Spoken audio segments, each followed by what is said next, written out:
Sa isang malaki at magandang bayan, may isang dalaga na nagngangalang Sheila.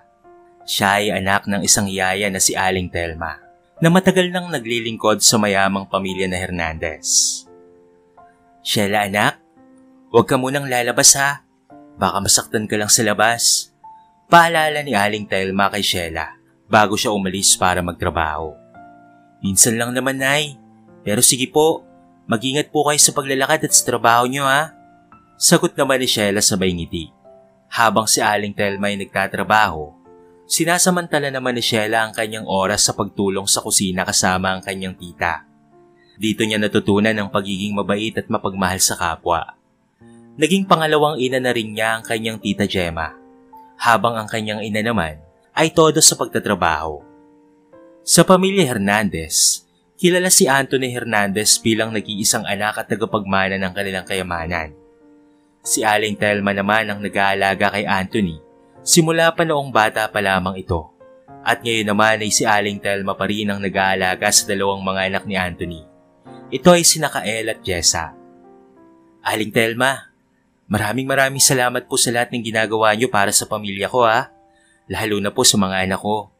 Seryosong pasasalamat ni Anthony habang inaayos nito ang mga dokumento at hindi nakatingin sa kanya. Nakawala po yun Sir Anthony.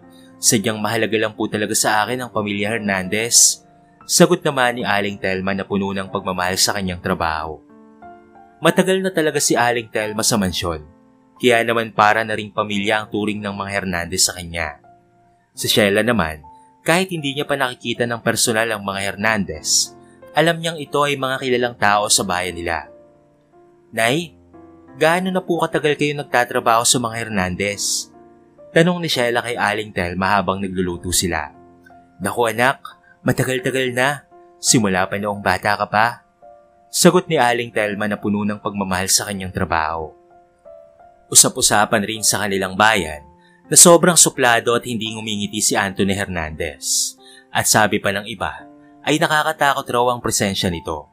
Kahit nga narinig lang yun ni Sheila sa ibang mga tao, ay alam niya na kaagad na tatayo ang balahibo niya kapag may makasalubong siyang isa sa mga Hernandez at ayaw niyang mangyari yon kahit kailan. Nay, totoo po bang suplado si Anthony Hernandez? Usap-usapan na naman po kasi ngayon sa bayan na may kasuntukan daw po siyang isang negosyante. Bungad ni Sheila. Anak, huwag kang magpapaniwala sa mga usap-usapan na yan. Napakabait ng pamilya Hernandez. Marami lang sigurong iniisip si Sir Anthony kaya't mahirap pang itiin. Mahalaga sa kanya ang trabaho at ang kanyang pamilya. Paliwanag ni Aling Telma. Napaisip na tuloy si Sheila kung gaano kasipag at katapang ang kanyang ina para magtrabaho sa lugar ng mga Hernandez upang sa gayon ay maging masagana ang kanyang kinabukasan. Napayakap na lamang si Sheila sa likod ng kanyang ina at naiyak. Maraming salamat mama. Sana'y dito ka lang talaga palagi sa tabi ko. Mahal na mahal po kita. Bulong ni Sheila sa kanya at napangiti na lamang ang kanyang ina at bahagyang kumuwala sa pagkakayakap sa kanya at humarap ito. Mahal na mahal rin kita anak. Hindi kita iiwan, pangako ko yan. Ngiting tugon ng kanyang ina at hinalikan ang noo niya na may ngiti sa labi. Sa pagkakaupo ni Sheila sa kanyang kwarto ay nag-aaral siya ng mga pahina ng kanyang libro at pati na rin ng mga tala. Ngunit bigla na lamang naputol ang kanyang ginagawa nang meron siyang narinig na umiiyak. Napalingon siya sa pinto ng kanyang kwarto at nakita ang kanyang tiyahin. May mga luha sa kanyang mga mata. Nag-aalala sa kanyang muka at mabilis na tumayo si Sheila mula sa kanyang mesa at lumapit sa kanyang tiyahin. Anong nangyari tita? Tanong ni Sheila na may halong pag-aalala sa boses nito. Nagpakawala ang kanyang tiyahin ng bahagyang ikbi bago siya makapagsalita. Ang mama mo, Sheila, bigla siyang inatake sa puso. Dinala namin siya sa ospital. Nagmistulang madilim ang paningin ni Sheila. Bumilis ang pagtibok ng kanyang puso dahil sa balitang iyon. Wala siyang oras na sinayang. Nagmadali siyang magpalit ng damit at nagtungo na sa ospital. Pagdating doon, agad siyang nagtungo sa tabi ng kanyang ina. Ang mga luha ay umaagos na sa kanyang mga mata. Mama! Sigaw ni Sheila at niyakap ang kanyang ina ng mahigpit. Ngumiti ng bahagya si Aling Telma at tumawak upang palakas ang loob ng kanyang anak. Ramdam na ramdam ni Sheila ang takot. Ang pag-iisip lamang na mawala ang kanyang ina ay hindi na niya kayang tumbasan pa. Hindi niya maisip ang buhay na wala ito. "Huwag kang mag-alala, anak," bulong ni Aling Telma. Ang boses ay mahina na lamang. Magiging ayos din ang lahat." Nanawagan si Sheila sa kanyang ina na magpahinga at tumigil muna sa pagtatrabaho. Pero tumango lamang ito.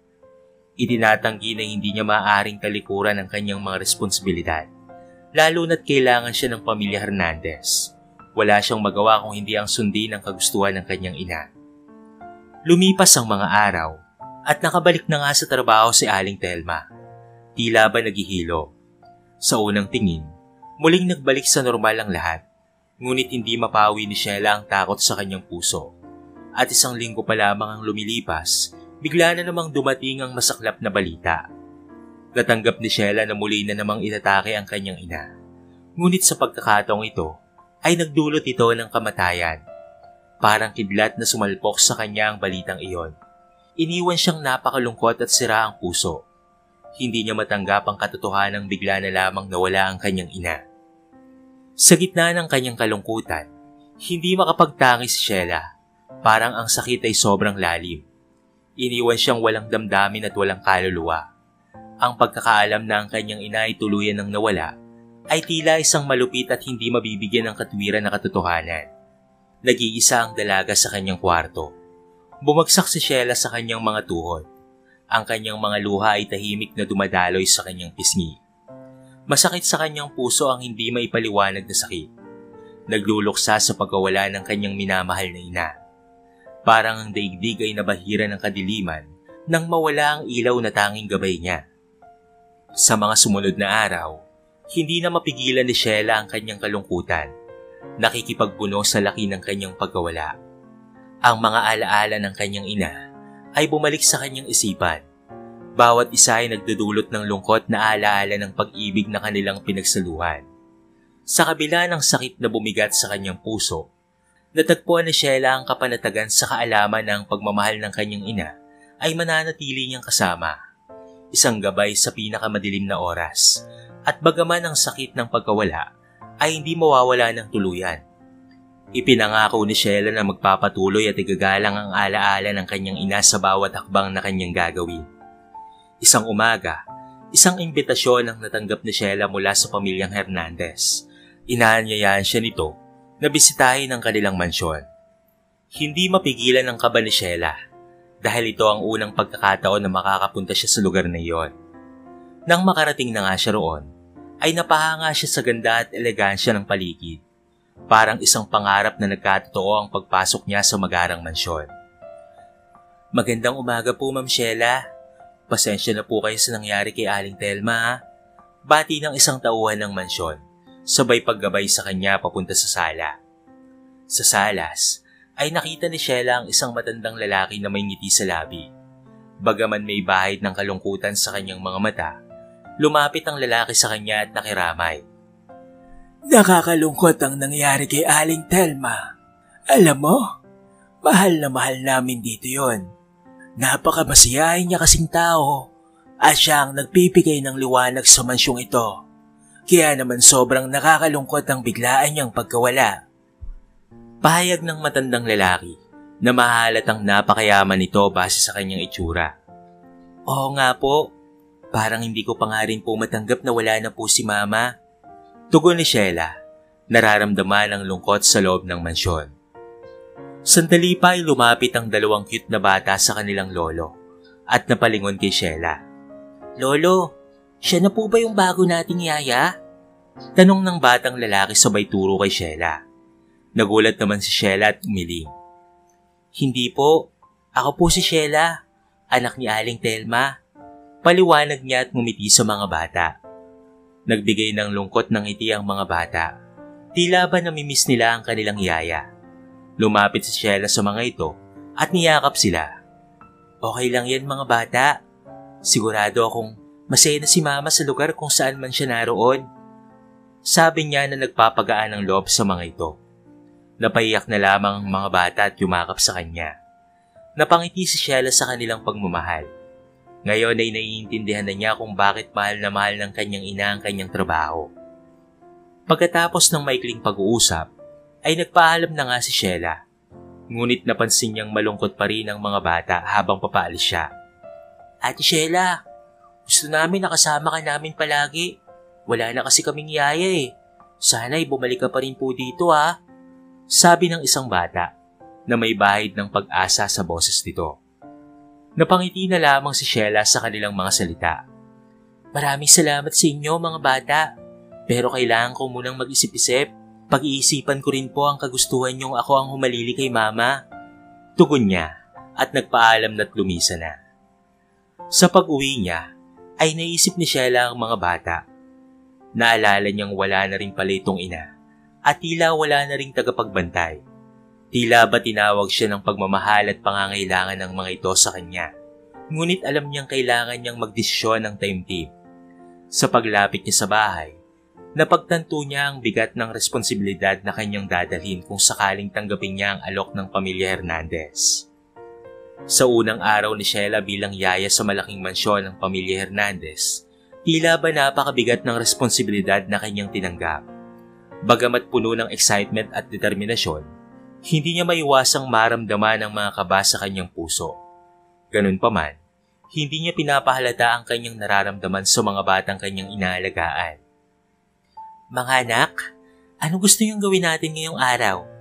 Masiglang tanong ni Sheila sa dalawang batang Hernandez habang naglalakad sila sa malawak na hardin ng mansyon. Gusto niyo bang magtago-taguan tayo? Tanong ni Sheila. Dahil doon, ay napangiti na lamang si Ana, ang mas nakababata sa kanilang dalawang magkapatid. Tara Ate Sheila, kayo naman po ang taya at kami naman po ang magtatago. Dagdag ni Kael, ang mas nakatatanda. Napangiti na lamang si Sheila sa likod ng kanilang masayang usapan. Anumang pag-aalala ay tila ba nawala sa mga sandaling iyon at tila ba napalitan ng kasiyahan at pagmamahal sa mga batang kanyang iniingatan. Sa paglipas ng oras, ang samahan ni Sheila at ng mga batang Hernandez ay lalo pang lumalim. Nabuo ang isang espesyal na koneksyon sa pagitan nila na nagdudulot ng kagalakan sa puso ni Sheila. Bagamat tila ba nag-aalala pa rin siya sa ilang bagay, hindi niya pinapahalata ito sa kanyang mga alaga. Naging masaya ang araw na iyon. Hanggang sa umabot ng gabi, ay mahimbing itong nakatulog na may mga ngiti sa labi. Sa isang gabi, habang naglilinis si Sheila ng mga gamit sa sala, ay bigla siyang sinaklot sa braso ng may biglang humawak. Napakalakas ng tibok ng kanyang puso dahil sa pagkagulat at sakit ng pagkakahawak sa kanya. Anong ginagawa mo dito? Paanong nakapasok ang isang magnanakaw na katulad mo dito ha? Galit na tanong ng lalaki sa kanya. Napakalakas ng tibok ng puso ni Sheila sa gulat at sakit na nararamdaman. Nang humarap siya, nakita niya ang isang matangkad na lalaki na nakasuot ng business suit na mahalata ang galit sa mukha nito. Hindi po ako magnanakaw. Biglang tanggi ni Sheila, pero lalo pang hinigpitan ng lalaki ang pagkakahawak sa kanya. Paano ka nakapasok dito? Sino ka ba talaga ha? Mariing tanong ng lalaki. Hindi mapigilan ni Sheila ang pumumulas ng kanyang mga mata sa sakit ng pagkakahawak. Anak po ako ni Aling Telma. Yaya po ako. Ako po ang pumalit sa kanya at nag-aalaga sa mga bata ngayon. Paliwanag ni Sheila na kahit na nasasaktan ay nagpupumiglas pa rin. Nagulantang na lamang ang lalaki at lumiit ang pagkakahawak sa braso ni Sheila. Anak ka ni Aling Telma? I'm sorry, hindi ko kaagad na-recognize. Sabi ng lalaki na wala na sa emosyon ngayon. Ngunit hindi pa rin nababawasan ang tensyon sa mukha ng lalaki na nagpalalim pa ng kaba sa kalooban ni Sheila. Naalala niya ang mga kwento ni Aling Telma patungkol sa supladong si Anthony Hernandez. Teka, ikaw ba si Anthony Hernandez? Tanong ni Sheila sa takot na makumpirma ang kanyang hinala.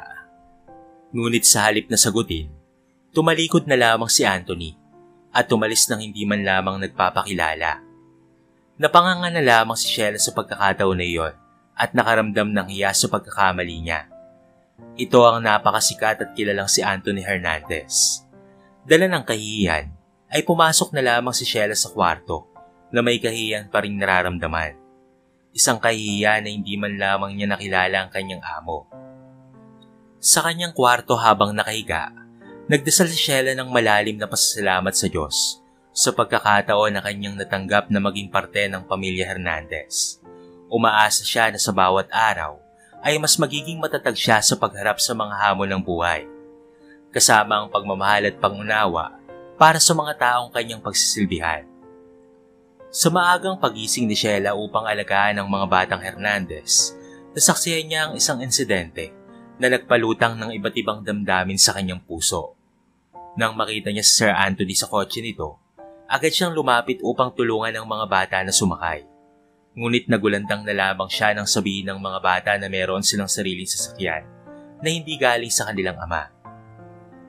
May sarili pala kayong sasakyan? At hindi kayo ihahatid ng daddy nyo? Tanong ni Sheila na puno ng pagtataka. Opo ate, hindi po kami kasama sa service ni daddy. Sagot naman ni Kael na tila ba may halong lungkot sa boses. Napangiti na lamang si Sheila. Ganun ba? Hindi ba kayo close ng daddy nyo? Bakit hindi kayo sabay-sabay sa sasakyan? Hindi bale, kasama nyo naman ako. Ngunit bigla na lamang napatingin si Sheila kay Sir Anthony na tila ba may galit na nakatingin sa kanila. Doon ay napagtanto niya na marahil ay hindi gaanong malapit si Sir Anthony sa kanyang mga anak na siyang naging dahilan ng lungkot ng mga mata ng mga bata. Nanatili si Sheila sa waiting area habang hinihintay ang pag-uwi ng mga bata mula sa paaralan. Nang makita siya ng mga bata, agad silang lumapit at niyakap siya ng mahigpit. Ngunit bago sila sumakay sa kanilang sasakyan, ay biglang dumating si Sir Anthony na walang ekspresyon sa muka. Sir Anthony, ano pong ginagawa niyo dito? Gulat na tanong ni Sheila. Sakay na kayo, bago pa magbago ang isip ko. Maring sabi ni Sir Anthony na tila ba hindi nagpapakita ng kahit na anong emosyon. Napangiti na lamang si Sheila at napalingon sa kanyang dalawang alaga, lalatang masaya sa ginawa ng kanilang ama. Habang nakikita ang saya sa mga mata ng mga bata, nang matapos ang lahat, hindi napigilan ni Sheila na mapansin ang pagtingin ni Sir Anthony sa kanya, na puno ito ng galit. Thank you po sir, napasayan niyo rin po ang mga bata sa ginawa niyo, sabi ni Sheila na hindi napigilang mapangiti.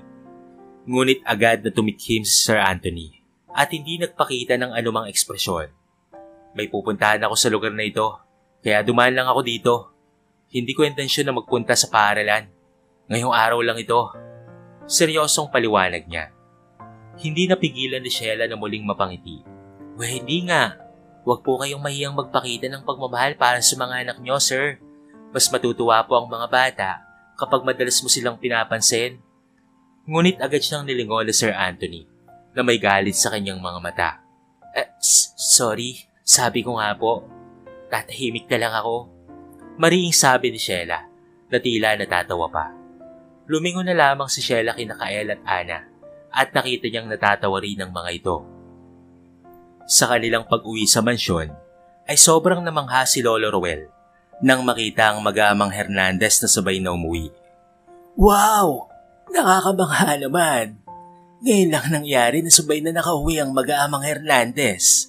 Anong ginawa mo at nangyari ito, Sheila? Natatawang tanong ni Lolo Roel sa dalaga. Huminga ng malalim si Sir Anthony at umakyat na sa kwarto nang hindi man lamang nagpapakita ng anumang emosyon. Ngunit hindi napigilan ni Sheila na masilayan ang pagod sa mukha ni Sir Anthony. Na tila ba nagawa pa rin niyang sunduin ang mga bata sa kabila ng pagod na nararamdaman. Napaisip tuloy si Sheila sa kanyang gagawin. Nais niyang maging daan upang magkaroon ng mas malalim na koneksyon ng mag-amang Hernandez sa isa't isa. Sa unang pagkakataon, tila ba may nagbago sa ugali ni Sir Anthony. Madalas niya na ngayong ihatid at sunduin ang mga bata. Isang pagbabago na hindi inaasahan ni Sheila. Ngunit kagaya ng dati, ay hindi pa rin itong umingiti at minsan lamang kung magsalita. Isang araw, ay nasa kotse si Sheila at ang mga bata, habang si Sir Anthony naman ang nagmamaneho ng sasakyan. Nang makarating sa paaralan ay inutusan si Sheila ni Sir Anthony na pagkatapos maihatid ang mga bata sa room, ay agad siyang bumalik sa kotse na sinunod naman ni Sheila. Nang makapasok muli sa kotse, ay hindi napigilan ni Sheila na magtanong sa kanyang amo kung saan sila pupunta nang magsimula na itong magmaneho patungo sa kung saan. "Sir, saan po tayo pupunta?" Tanong ni Sheila na puno ng pagtataka. "Sa park, kung saan naroon ang paborito kong palaruan noong bata pa lamang ako." Sagot ni Sir Anthony na wala man lamang kaemo-emosyon. Medyo nalilito si Sheila at hinayaan na lamang ito sa pagmamaneho. Nang makarating, ay agad na nagutom si Sheila nang makita ang nagtitinda ng tempura. Kaya naman kaagad itong napansin ni Anthony at agad itong bumili ng dalawa. Napangiti na lamang si Sheila nang makita ang sikat at mayamang si Anthony na kumakain ng simpleng street food. "Wow, kumakain pala kayo ng tempura, Sir Anthony?" Natatawang tanong niya. Tumango naman si Anthony na tila ba nahihiya sa kanyang ginagawa. Ngunit agad itong napangiti sa mga salitang binitawan ni Sheila. Ito ang unang pagkakataon na nakita ni Sheila si Anthony na nakangiti. Kumakain rin pala ng tempura ang nag-iisang sikat at mayamang si Anthony Hernandez. Ngunit biglang nawala ang ngiti sa mukha ni Anthony nang mapansin ang reaksyon ni Sheila. Medyo nahiya si Anthony at nanahimik pang lalo. Ngunit maya-maya ay bigla na lamang itong nagsalita. "Salamat sa pagtulong mo sa akin at sa mga bata ha, Sheila. Sobrang pasasalamat ko sa iyo." Payag ni Anthony para matigil ang katahimikan. Naantig si Sheila sa mga salitang iyon. "Wala pong anuman, sir. At least ay napapansin niyo ang aking mga ginagawa." Sabi niya na puno ng pasasalamat, kit napangiti muli ang kanyang amo. Nagkwento pa si Anthony patungkol sa kanyang buhay noong siya ay bata pa lamang at paano siya inalagaan ni Aling Telma. Nabanggit pa ni Anthony na sobrang bait ni Aling Telma sa kanya at naging parang ina niya na ito. Kaya naman sobrang nalungkot siya nang mawala bigla si Aling Telma. Napangiti naman si Sheila na kahit papaano ay may nabibigay na pagmamahal ang mama niya sa ibang tao. Sinulit nila ang araw na puno ng tuwa at tawanan. Ngumingiti na si Sir Anthony sa harapan niya, lalo na kung kinikwento nito ang buhay noong bata pa siya. Matapos ang ilang oras na pagsasama, nagbalik na sila sa paaralan upang sunduin ang mga bata. Bahagyang nagulat ang mga bata nang umingiti na ang kanilang ama, kaya't sobrang saya at aliw nila sa biyahe. Habang sila ay papauwi sa kanilang bahay at kumakanta-kanta pa sila na parang masayang pamilya. Bago umuwi sa mansyon, ay kumain muna sila sa isang magarang restaurant. 9:00 na ng gabi nang sila ay makabalik sa mansyon. Nakatulog na rin ang dalawang bata dala ng sobrang pagod. Karga ni Sheila si Ana, habang karga naman ni Anthony si Kael. Nang mailapag ni Anthony si Kael sa kama, ay lumapit ito kay Sheila para kunin si Ana na karga ng dalaga. Nang gawin ito ni Anthony, ay halos hindi makahinga si Sheila dahil sa sobrang lapit ng kanilang mga mukha. Alam niyang kinukuha lang nito si Ana, pero hindi niya mapigilang kabahan sa nangyari. Nang mailapag na ng dahan-dahan ng mga bata sa kama, ay lumabas na sila pareho sa kwarto ng may ngiti sa labi. "Maraming salamat ulit, Sheila ha. Napasaya po ako at pati na rin ang mga bata sa araw na to." Ngiting sabi ni Sir Anthony. "Naku, walang anuman po yun, sir. Trabaho ko po ito at masaya rin po ako sa ginagawa ko. Matutulog na po ako, sir. Maaga pa po kasi ako bukas para sa mga bata eh." Ngiting sabi ni Sheila na agad namang tinanguan ni Anthony. Akma na sanang tatalikod ang dalaga nang may hinabol pang salita ang amo sa kanya. "Good night, Sheila. Masaya ako dumating ka sa buhay namin." Masayang sabi ni Anthony, kaya't tumango na lamang si Sheila at nanatiling kalmado, kahit sobrang lakas na ng tibok ng puso niya.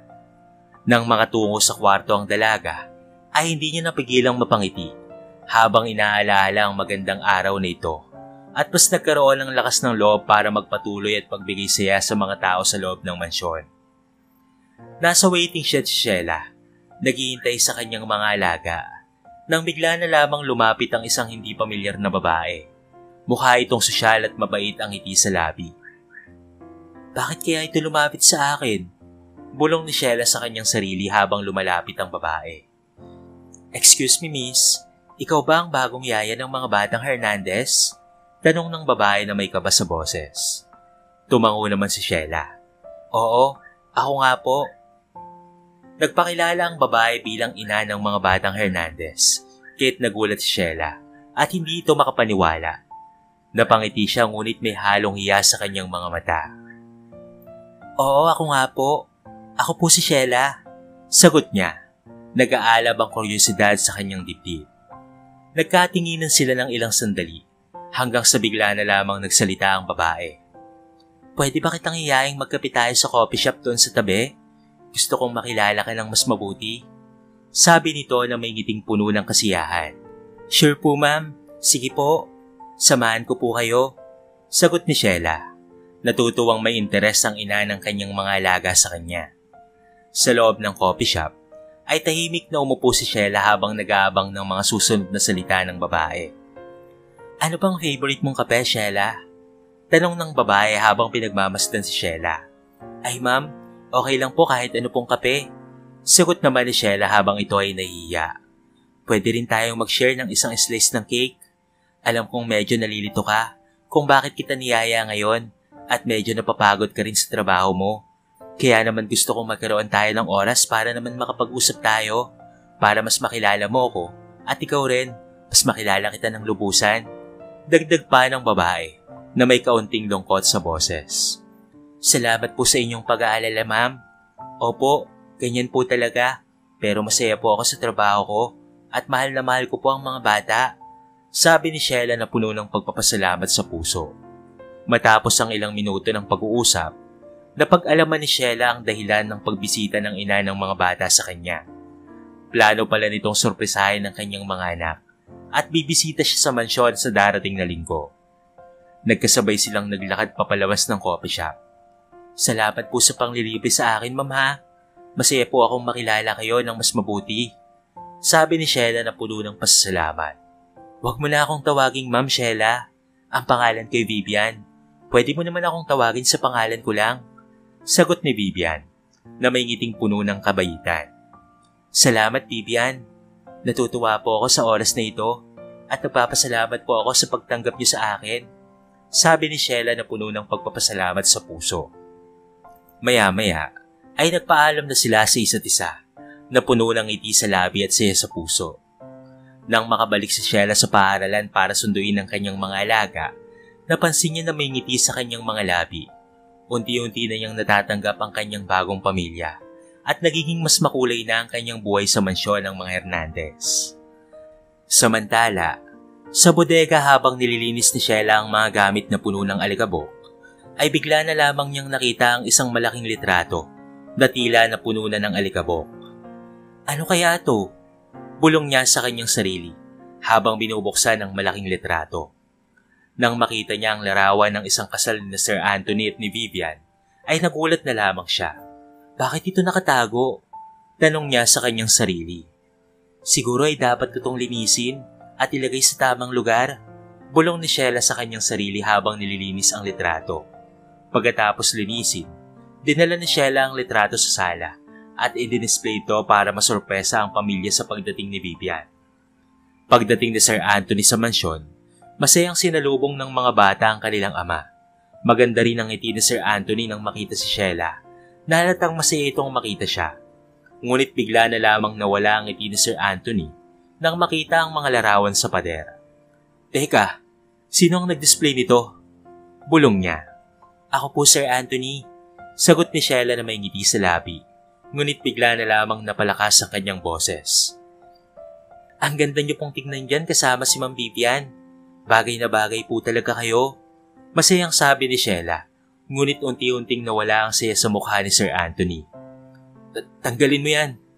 Maring utos ni Sir Anthony. Ngunit hindi ito masyadong narinig ng mabuti ni Sheila. Ano po yan, sir? Tanggalin mo yan. Sigaw ni Sir Anthony na ikinagulat ni Sheila. At pati na rin ng ibang mga tauhan. Nagmadali silang tinanggal ang mga litrato sa pader na may kasamang pag-aalala sa mukha. Nalito si Sheila sa biglaang galit ng kanyang amo at hindi niya alam kung bakit. May biglang nagsalita mula sa likuran. Bakit mo pinapatanggal? Nang lumingon sila, ay nagulat sila nang makita si Vivian. Vivian? Bulong ni Anthony na hindi makapaniwala sa kanyang nakikita. Tahimik ang lahat habang si Vivian ay pumapalakpak ng bahagya ang mga palad. Salamat sa tulong na makapasok sa mansyon, Sheila. Nagalit na lumingon si Sir Anthony kay Sheila. Paano mo nakilala yan? Kinabahan naman si Sheila at hindi ka agad nakasagot. Sir, sinusubukan ko lang pong ayusin ang pamilya nyo. Sambit ni Sheila na may halong kaba. Wala kang karapatang mangialam sa pamilya ko, Sheila. Galit na sigaw ni Sir Anthony. Dahil sa salitang iyon, ay natigilan si Sheila at naiyak. Tama nga si Sir Anthony. Wala siyang karapatang mangialam. Anthony, please. Balikan mo na ako. Mahal na mahal kita kaya please lang. Parang awa mo na. Pagmamakaawa ni Vivian, kahit nagalit si Anthony at inutusan ng tauhan at sapilitang pinalabas ng mansyon si Vivian. Habang ito ay sigaw ng sigaw na para bang nababaliw na at nagmamakaawang mahalin muli ni Anthony. Huwag mo na uliting mangialam sa pamilya kong ito ha. Galit na sabi ni Anthony. Naiyak na lamang si Sheila. Sir, hindi ko po yun intensyon. Gusto ko lang po sanang makatulong na maging masaya muli kayo ng pamilya nyo. Nang makita ni Sir Anthony ang pag-iyak ni Sheila, ay mas lalo itong nagalit at agad na umakyat sa kwarto. Naiwan si Sheila na umiiyak kasama ang dalawang batang Hernandez. Sa umaga, hindi nagkausap sina Anthony at Sheila. Pakiramdam ni Sheila ay parang lumayo pa lalo ang agwat sa pagitan nila. Hindi siya sanay na hindi sila magkasundo ng kanyang amo, kaya't nagpasa siyang kausapin si Anthony. Sir Anthony, simula ni Sheila nang magkasalubong sila sa sala. Ngunit biglang umiwas si Sir Anthony. Tila ayaw makipag-usap. Nakaramdam ng matinding lungkot si Sheila sa mga nangyaring iyon. Sa mga sumunod na araw, hindi na sila muli pang inihatid ni Anthony sa paaralan. Balik na rin sila sa dating service na nagdadala sa kanila sa paaralan. Para kay Sheila, parang nagsimula na ulit ang lahat mula simula. Pinagsisihan ni Sheila ang nangyari. Nagtataka kung ano ang nagawa niya para magalit si Anthony ng ganoon. At bakit galit na galit ito kay Ma'am Vivian. Gusto niyang ayusin ang lahat at bawiin ang tiwala ng pagkakaibigan nila.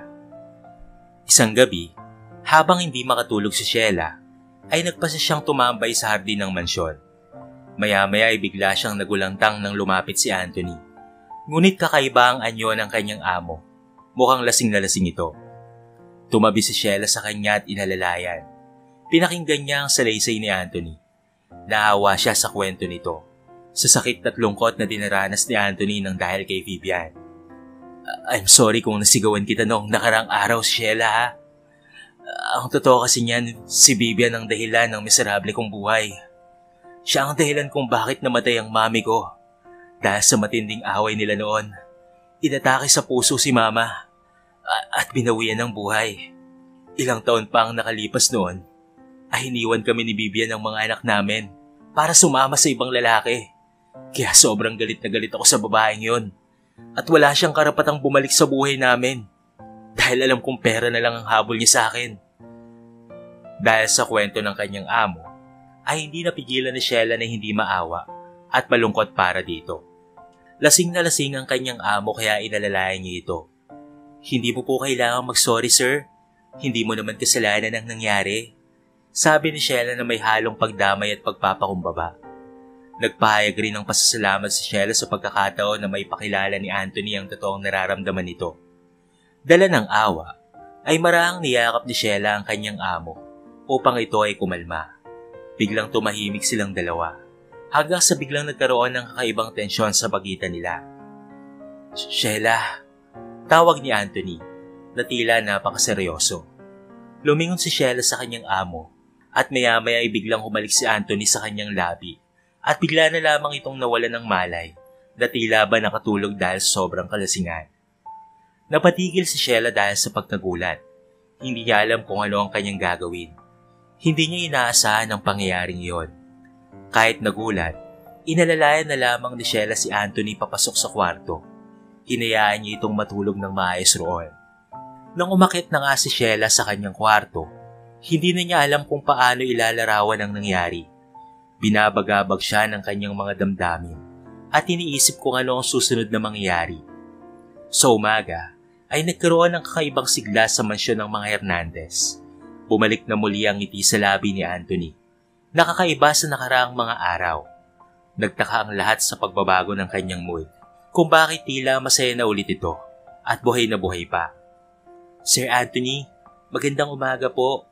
Bati ni Sheila nang makasalubong niya ito sa sala. Tama ka, Sheila. Magandang umaga. Sagot ni Anthony na may kasamang ngiti sa kanyang mga labi.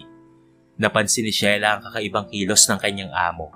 Nagtataka kung ano ang nangyayari dito. Ang saya natin ngayong araw, sir ah. Tanong ni Sheila, na tila hindi makapaniwalang masaya ang kanyang amo. Alam mo, Sheila, siguro ay masarap lang talaga ang pakiramdam gumising ng maaga at makita ang taong mahal mo. Sagot ni Anthony, na mas lalong nagpalakas ng loob ni Sheila na kamustahin ang kalagayan ng kanyang amo. Ngunit may halong kaba si Sheila ng seryoso itong nakatingin sa kanyang mga mata. Kamusta po kayo, sir? Sobrang lasing niyo po kagabi? Tanong ni Sheila na may halong pag-aalala sa tono ng kanyang boses. Ngayon? Okay naman ako. Masaya ako ngayon, Sheila. Masaya ako nakasama kita. Sagot ni Anthony na hindi maipaliwanag ang tuwa sa kanyang puso. Nang dumating ang oras ng paghahatid sa paaralan, muli na namang niyaya ni Anthony si Sheila. Hindi alam ni Sheila kung saan siya dadalhin ng kanyang amo, ngunit sumunod na lamang siya. Saan po tayo pupunta, sir? Tanong ni Sheila habang sila'y nasa daan. Papunta tayo sa isang lugar na tiyak na magugustuhan mo. Sagot ni Anthony na may misteryosong ngiti. Nang makarating sila sa dalampasigan, hindi mapigilang mapanganga ni Sheila sa kagandahan ng lugar. Napakaganda po ng lugar na ito, sir. Bulalas ni Sheila habang ito ay nakangiti. Oo, Sheila, pero ang pinakamaganda sa lahat ay ikaw. Sambit ni Anthony na nagpabigla naman kay Sheila. Napansin ni Sheila ang seryosong anyo ni Anthony at hindi alam kung ano ang sasabihin. Sir Anthony, ano po ba ang nangyayari? Tanong ni Sheila na nangangamba sa kung ano ang kahinatnan ng kanilang pag-uusap. Anthony na lang ang itawag mo sa akin. And Sheila, ang totoo niyan ay meron na akong nararamdaman para sa'yo. Hindi ko alam kung paano sasabihin pero gusto ko lang ipaalam sa'yo na gusto na kita. Pag-amin ni Anthony na nagdulot ng malaking gulat kay Sheila. Hindi ko po alam ang sasabihin, sir. Sagot ni Sheila na hindi makapaniwala sa kanyang narinig. Hindi mo kailangang madaliin ang sagot mo, Sheila. Gusto ko lang malaman mo ang totoo. Sabi ni Anthony na puspusang sinusubukan na iparating ang kanyang nararamdaman. Napakalakas ng tibok ng puso ni Sheila ng mga sandaling iyon. Hindi niya alam kung papaanong harapin ang sitwasyon. Ngunit sa kabila ng lahat, tila nararamdaman niya rin ang kakaibang damdamin para sa kanyang amo. Nang dumating na ang sumunod na araw, mas lalong naging expressive si Anthony sa kanyang nararamdaman para sa dalaga. Palaging may mga ngiti sa kanyang labi at hindi na itinatago ang ligaya sa tuwing magkasama sila. Magandang umaga, Sheila. Bati ni Anthony na may kasamang ngiti sa kanyang mga mata. Magandang umaga rin po, sir. Sagot naman ni Sheila na hindi mapigilang mapangiti sa tuwing makakasama ang kanyang amo. Napakaganda ng araw ngayon, no? Parang ang saya-saya ng mundo. Sabi ni Anthony na tila abala sa pagpapakita ng kanyang tuwa. Totoo po yan, sir. Parang ang gaan po ng pakiramdam ko. Tugon ni Sheila na hindi mapigilang maging masaya rin sa tuwing kasama niya ang kanyang amo. Anthony na lang kasi ang itawag mo sa akin. Nakangiting sabi ni Anthony, kaya't naiyang tumango na lamang si Sheila. Sige, Anthony, naiyang tugon ng dalaga. Napapansin na rin ng mga batang Hernandez ang pagbabago ng kanilang ama. Ate Sheila, may gusto ka ba kay Daddy? Tanong ni Kyle, na tila may kuryosidad sa boses. Napangiti naman si Sheila sa tanong ng bata. Ano ka ba, Kyle? Wala yun. Magkaibigan lang kami ng daddy mo. Sagot naman ni Sheila na may ngiti sa kanyang mga mata. Si Daddy talaga ang may gusto kay Ate Sheila. Tama ako, Daddy, hindi ba? Dagdag naman ni Ana na napatawa rin sa kanilang daddy na nakangiting tumangutango. Hindi napigilan ni Sheila na matawa sa likod ng mga bata. Sige na nga, tama na nga yan. Mag-asikaso na kayo para makapasok na sa paaralan. Sabi ni Sheila na nagpapalakas ng loob sa kanilang pamilya. Hanggang sa dumating na nga ang araw na hindi niya maitago ang kanyang nararamdaman. Sinabi na rin ni Sheila ang totoo sa kanyang amo. Anthony, meron na po akong nararamdaman para sa inyo at sa pagkakataong ito ay seryoso at sigurado na po ako para sa iyo. Pag-amin ni Sheila na may kasamang kaba sa kanyang boses. Tumigil sandali si Anthony, ngunit sa kanyang mga mata ay makikitang lubos siyang natutuwa. Mabilis siya nitong hinila ng marahan at niyakap ng napakahigpit. Maraming salamat at mahal na mahal kita, Sheila. Sagot ni Anthony na tila nabunutan ng tinik sa kanyang puso. Nagkapalitan sila ng mga ngiti at ngayon ay lubos na tinanggap nila ang kanilang mga damdamin para sa isa't isa. Sa akin ka na, Sheila. Pangako, mamahalin kita ng totoo at hindi tayo maghihiwalay. Sabi ni Anthony na may kasamang pangako sa kanyang mga salita. Oo, Anthony, hindi tayo maghihiwalay. Pangako ko rin sa'yo. Tugon naman ni Sheila na puno rin ng saya sa kanyang puso. Sa sandaling iyon, ay tila napawi ang lahat ng takot at pag-aalinlangan. Ang kanilang pagmamahalan ay nagbigay ng liwanag sa kanilang mga puso. At ngayon ay handa na nilang harapin ang kung anumang pagsubok ang darating sa kanilang buhay. Isang araw, ay biglang tinawagan si Sheila ni Vivian at nag-iya itong magkape. Nakipagkita naman si Sheila at nakita niya ang walang emosyong mukha ni Vivian. Halatang alam na nito ang patungkol sa relasyon nila ni Anthony. Hiwalayan mo si Anthony. Babalikan ko pa siya. Babalikan ko pa ang pamilya ko. Galit na sabi ni Vivian. Kaya't natawa na lamang si Sheila. Ano? Pamilya? Hindi ba iniwan mo sila para sa lalaki? Hindi ko gagawin sa kanila ang ginawa mo noon. Mahal ko sila at kahit kailan ay hindi ko sila iiwan. Hindi ko hayaang makapasok ka ulit at sirain mo muli ang kanilang buhay. Seryosong sabi ni Sheila. Matapos itong sabihin ni Sheila, ay tumayo na siya at iniwan si Vivian, na puno ng panghihinayang at walang pag-asa. Nang makalabas si Sheila mula sa coffee shop, puno ng determinasyon at lakas ng loob ang kanyang puso. Agad siyang pumunta sa mansyon. Dala-dala ang emosyon mula sa kanyang pakikipag-usap kay Vivian. Kaya Lana, nandito na ako. Bati ni Sheila nang makapasok sa bahay. Agad na niyakap ng dalawang bata na ngayon ay tinuturing na niyang totoong anak. Mami! Masayang sigaw ng mga bata. Napangiti naman si Sheila at lumapit kay Anthony at yumakap. Nagulat naman si Anthony sa biglang paglalambing ng asawa at tinugunan ng yakap nito. Mahal na mahal kita, Anthony, at walang sino man o anuman ang makapagpapahiwalay sa atin. Bakit? May problema ba, mahal? Tanong ni Anthony na tila nag-aalala. Napag-usapan lang namin ni Vivian kanina ang patungkol sa atin. Sagot ni Sheila na may halong kaba sa kanyang tinig. Napansin ni Anthony ang pagbabago sa tono ni Sheila. Anong pinag-usapan niyo? At anong sinabi niya? Sinabi niya na hiwalayan daw kita at sisiguraduhin daw niyang babalik siya sa buhay niyo. Pag-amin ni Sheila na nagpapakita ng tapang. Napalunok na lamang si Anthony. Hindi makapaniwala sa kanyang narinig. Ano naman ang sinabi mo sa kanya, Sheila? Tinanggihan ko siya. Hindi ako papayag na saktan at siraan ka ulit niya. Mariing sabi ni Sheila na may matinding paninindigan. Napangiti na lamang si Anthony, puno ng pagmamalaki sa kanyang puso. Lumapit siya kay Sheila at mahigpit itong niyakap. Salamat, mahal ah.